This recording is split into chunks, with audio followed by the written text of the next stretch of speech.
Boa noite. Estamos agora dando início ao estudo da série psicológica de Joana de Ângeles, excepcionalmente em dia e horário diferentes. Esse estudo habitualmente é realizado aos domingos, 15h30 da tarde.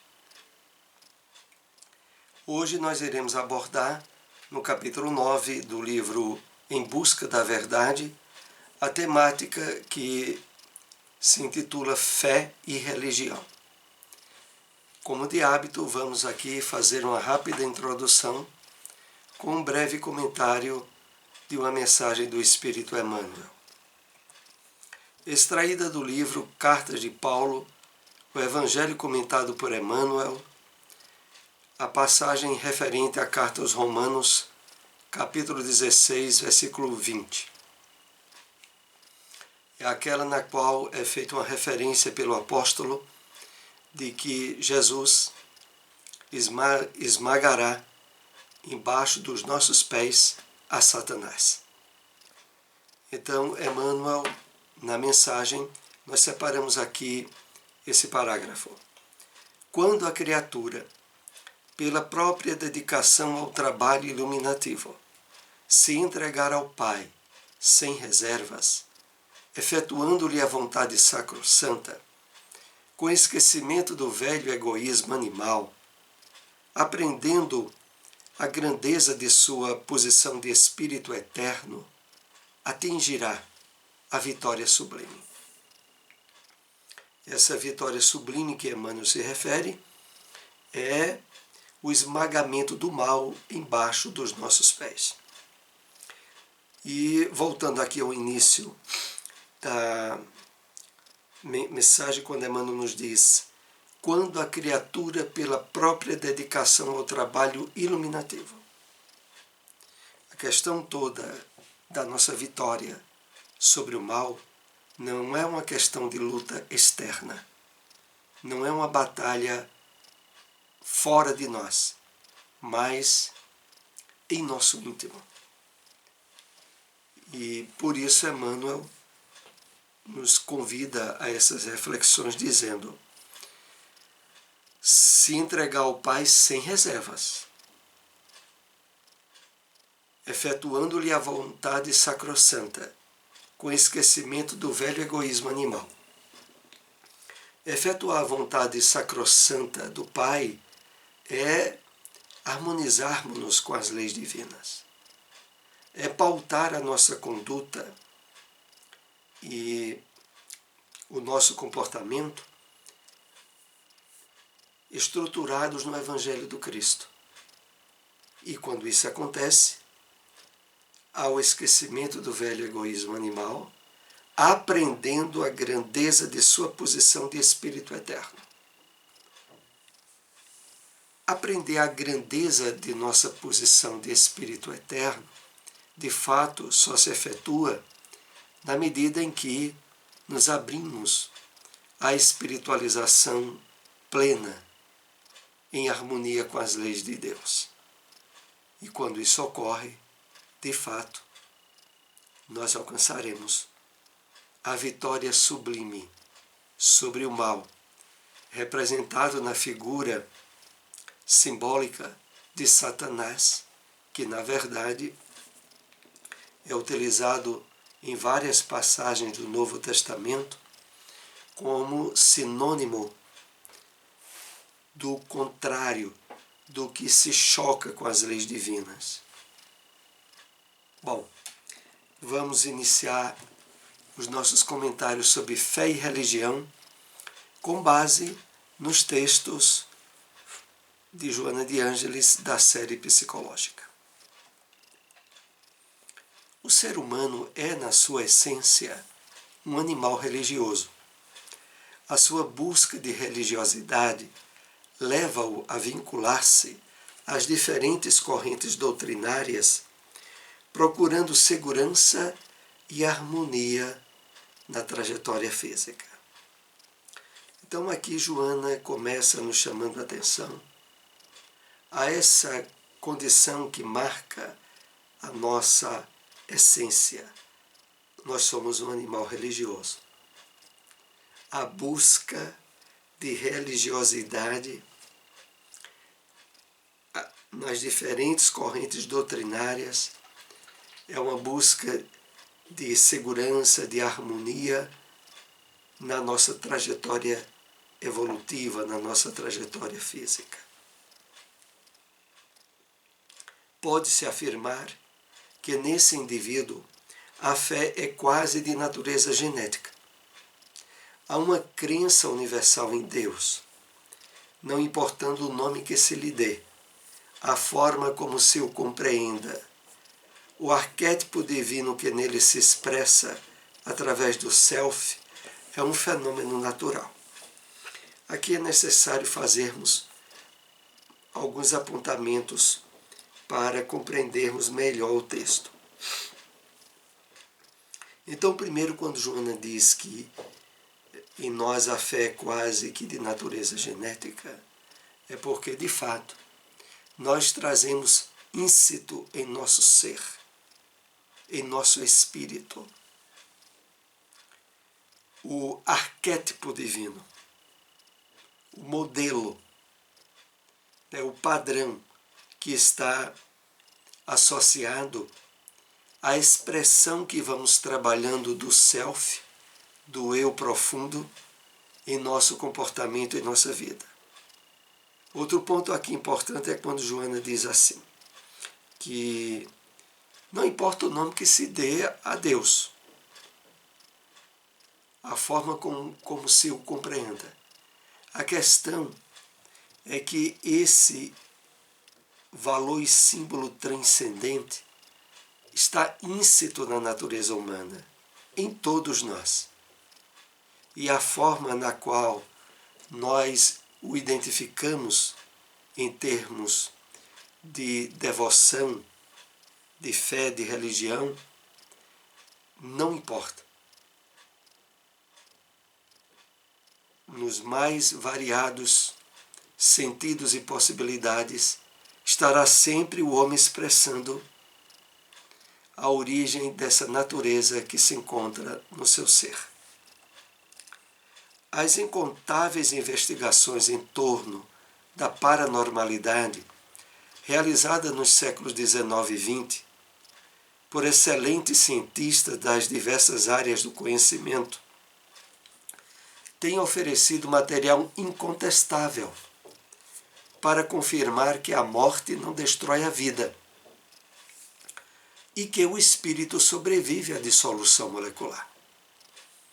Então, tanto no século XIX quanto no século XX, as incontáveis investigações da paranormalidade trouxeram uma contribuição na qual ficou explícito a confirmação de que a morte não destrói a vida e de que o espírito, em termos de individualidade, sobrevive à dissolução molecular. A mediunidade, após vencer os preconceitos e as superstições que a mistificavam, tornou-se objeto de estudos sérios e consagrados por homens e mulheres dos segmentos da cultura e da civilização, que se renderam à prova da legitimidade da imortalidade do espírito.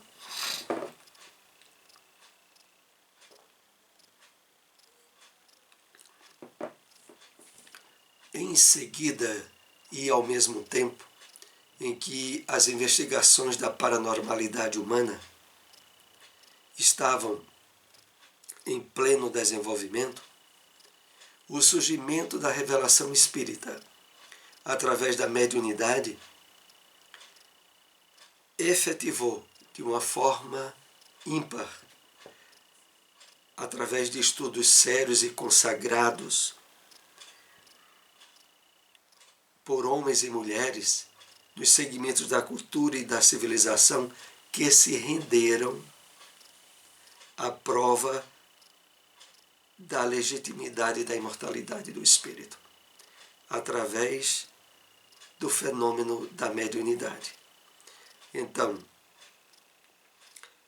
todas essas comprovações desses séculos passados vieram corroborar, deixar confirmado essa essência da natureza humana, que é a presença do, como Joana chama, o deoprismo, o deotropismo divino. A ligação singular que existe em nosso íntimo, em nosso eu profundo, com a origem da nossa natureza. A associação profunda aos valores transcendentes que substancializam a presença de Deus em nós. O ser humano não pode fugir do seu arquétipo psicoide, em razão do inconsciente coletivo, onde permanecem todos os contributos da sua existência. Também as expressões da fé, da religião e de Deus. Essa expressão não pode fugir do seu arquétipo psicoide, que está associado ao psiquismo nosso. O arquétipo, por serem padrões que trazemos através das reencarnações e que está íncito em nós, naturalmente no nosso inconsciente, mas também no inconsciente coletivo, no conceito tradicional da psicologia. Então, tanto pelo conceito geral, o inconsciente coletivo, quanto o inconsciente individual, encontram-se mergulhados nos valores, nos padrões associados à presença divina em nós. A fé religiosa, quando saudável, estruturada na filosofia da razão, que pode enfrentar a dúvida em todas as épocas do pensamento, contribui de forma significativa para a saúde mental e emocional do indivíduo, dando-lhe sustentação nos momentos de debilidade. Então, a fé religiosa que aqui Joana faz a referência, ela, claro, se estabelece de forma ampla e plena na revelação espírita, aonde o contributo da filosofia associado à lógica, à razão, dão a nós, aliás, toda a base para a constituição da saúde mental e emocional. Consequentemente, nas possibilidades de sustentação, de enfrentamento a qualquer momento de debilidade ou de fragilidade da vida humana.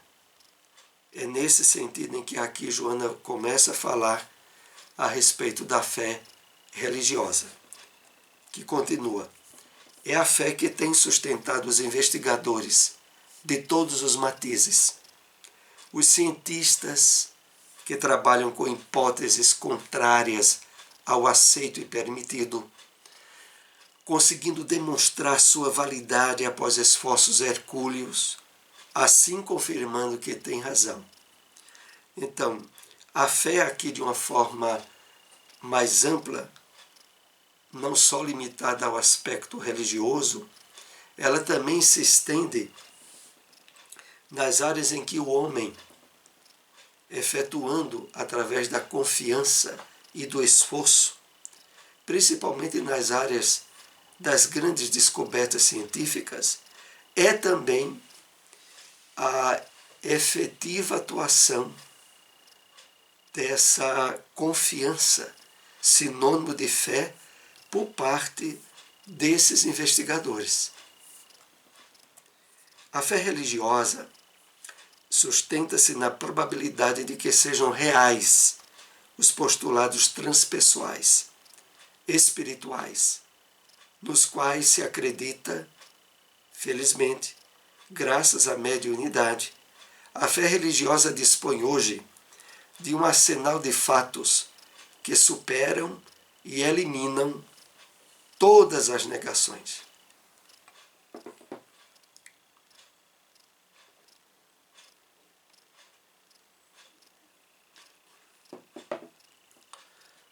Então, diferente da fé na área da ciência, dos pesquisadores, a fé religiosa, ela ganha uma sustentação e um fortalecimento grandes quando, através da mediunidade, vieram as comprovações da realidade do mundo espiritual, aonde propiciou uma série de fatos que vieram estabelecer de uma forma firme e resoluta a certeza na qual essa fé religiosa podia agora se estender e se planificar.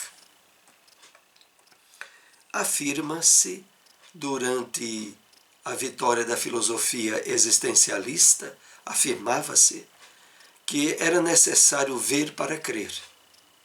Hoje totalmente ultrapassado o conceito, em face das propostas da física quântica, que estabelecem a necessidade de antes crer para depois ver.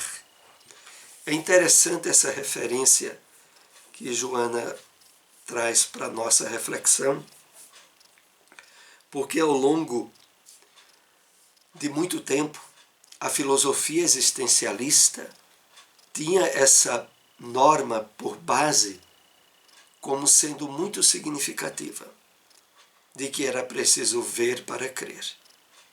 Argumento esse hoje totalmente superado pelo avanço que se deu na física quântica, aonde hoje naturalmente é alvo de compartilhamento e de divulgação nessa área científica do contributo imenso e insubstituível da testemunha para que determinados fenômenos aconteçam. Então, hoje é estabelecido de uma forma positiva pela física quântica que diversos fenômenos que ocorrem têm por pré-requisito a presença da testemunha ocular, acreditando e esperando que o fenômeno ocorra.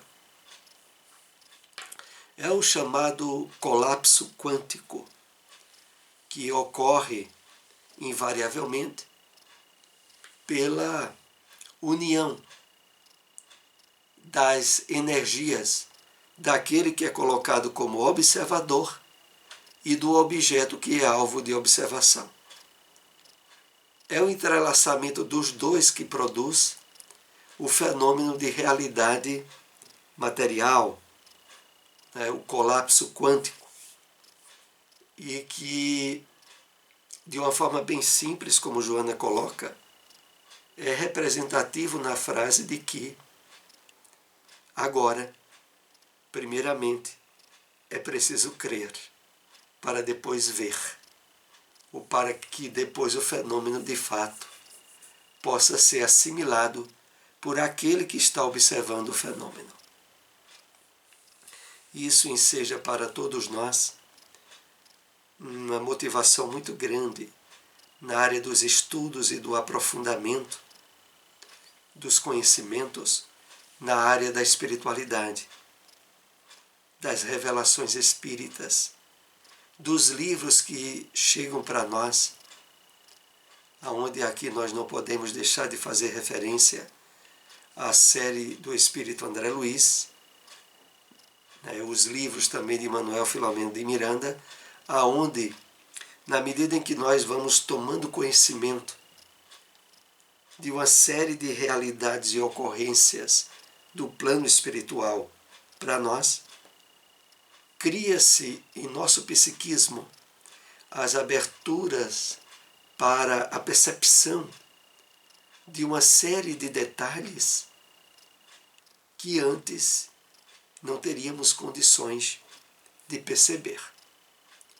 Quanto mais ampliamos a nossa área de entendimento, os detalhes sobre a realidade do mundo espiritual, mais, consequentemente, como a própria física quântica diz, nós estaremos mais habilitados a perceber esses fenômenos na realidade física, né, com os sentidos físicos.